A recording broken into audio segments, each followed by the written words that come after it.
దేవుని నామని స్తోత్రాలు. మీ అందరికీ నా వందనాలండి. మరి ఈరోజు నా అంశం ఏంటంటే, ప్రతి వారం చెప్పుకున్నట్టు ఈరోజు మనం కొత్తగా ఏం చూద్దామంటే బైబిల్‌లో ఇప్పుడు అందరూ అంటూ ఉంటారు ఏంటంటే, యేసయ్య ఎప్పుడు చెప్పుకున్నారు నేను దేవుడినని, నేనే దేవుడినని ఏం చెప్పలేదు యేసయ్య, ఎప్పుడు వాళ్ళ తండ్రికే ప్రేయర్ చేస్తారు, ఆయన ఎప్పుడు చెప్పలేదని చెప్పేసి వేరే రిలీజియన్స్ వాళ్ళు కొంతమంది, ఇంకా యెహోవా సాక్షులని, ముస్లిమ్స్ అని వీళ్ళందరూ కూడా ఇట్లా వాదిస్తూ ఉంటారు. అయితే దేవుడు స్వయాన నేనే దేవుడినని చెప్పారు.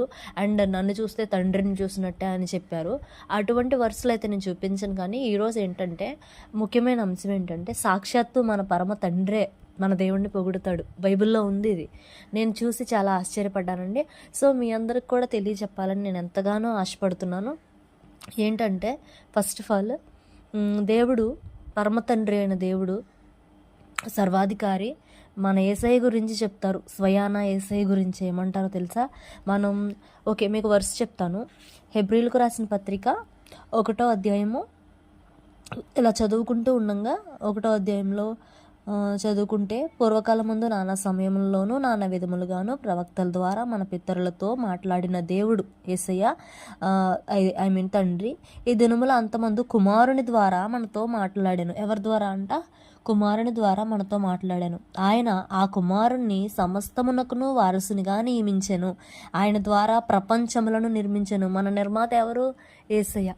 యేసయ్యని డైరెక్ట్గా ఆయనే చెప్తారు. ఆయన దేవుని మహిమ యొక్క తేజస్సును, ఆయన తత్వం యొక్క మూర్తిమంతమునై ఉండి తన మహత్తు గల మాట చేత సమస్తమును నిర్వహించుచు తన మాటతో సృష్టిని చేశాడండి. మాటతో సృష్టిని చేసిన దేవుడు అండి మన దేవుడు యేసయ్య. అయితే పాపముల విషయంలో శుద్ధీకరణము తానే చేసి, మరి పాపముల విషయంలో, మన పాపాల విషయంలో ఆయన శిలువ మరణం పొంది దేవదూతల కంటే ఎంత శ్రేష్టమైన నామం పొందినో వారికంటే అంత శ్రేష్ఠుడై ఉన్నత లోకమందు మహామహుడగు దేవుని కుడిపార్శ్వమున కూర్చుండెను. మహామహుడగు దేవుని కుడిపార్శ్వమున ఎవరున్నారు? మన యేసయ్య ఉన్నారు. యేసయ్యని ఆ మహామహుడగు దేవుడు ఇక్కడ అంటారు ఏమనంటే, ఏలయనగా నీవు నా కుమారుడవు, నేను నేడు నిన్ను కనియున్నాను అనియు, ఇదియో కాక నేను ఆయనకు తండ్రినయుందును, ఆయన నాకు కుమారుడయుండును అనియు ఆ దూతలతో ఎవనితోనైనా ఎప్పుడైనా చెప్పినా. అయితే చూసినట్లయితే 6వ వచనంలో, మరియు ఆయన భూలోకమునకు ఆది సంభూతుని మరలా రప్పించినప్పుడు దేవుని దూతలందరూ ఆయనకు నమస్కారం చేయవలని చెప్పుచున్నాడంట.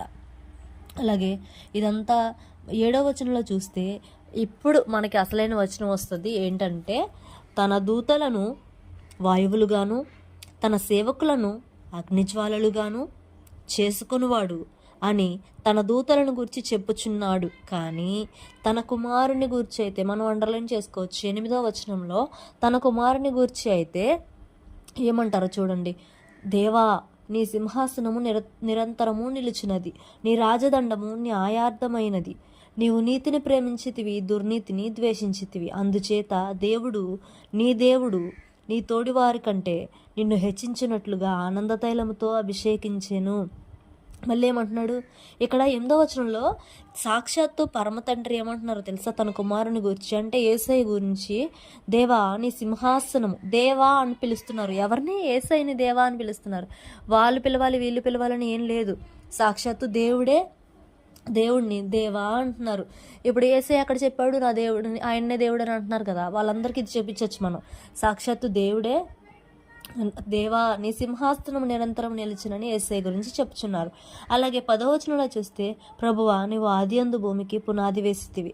అంటే ఆదియందు ఉన్న దేవుడు ఎవరు అని చెప్తున్నారు? యెహోవా తండ్రి యేసయ్యే ఉన్నాడు, ఆయనే పునాది వేశాడు అని చెప్తున్నాడు. ఆకాశములు కూడా నీ చేతి పనులేనంట. అంటే సర్వలోకానికి సృష్టికర్త యేసుక్రీస్తు అని చెప్పి సాక్షాత్తు తండ్రి అయిన దేవుడు మనకు చెప్తున్నాడు.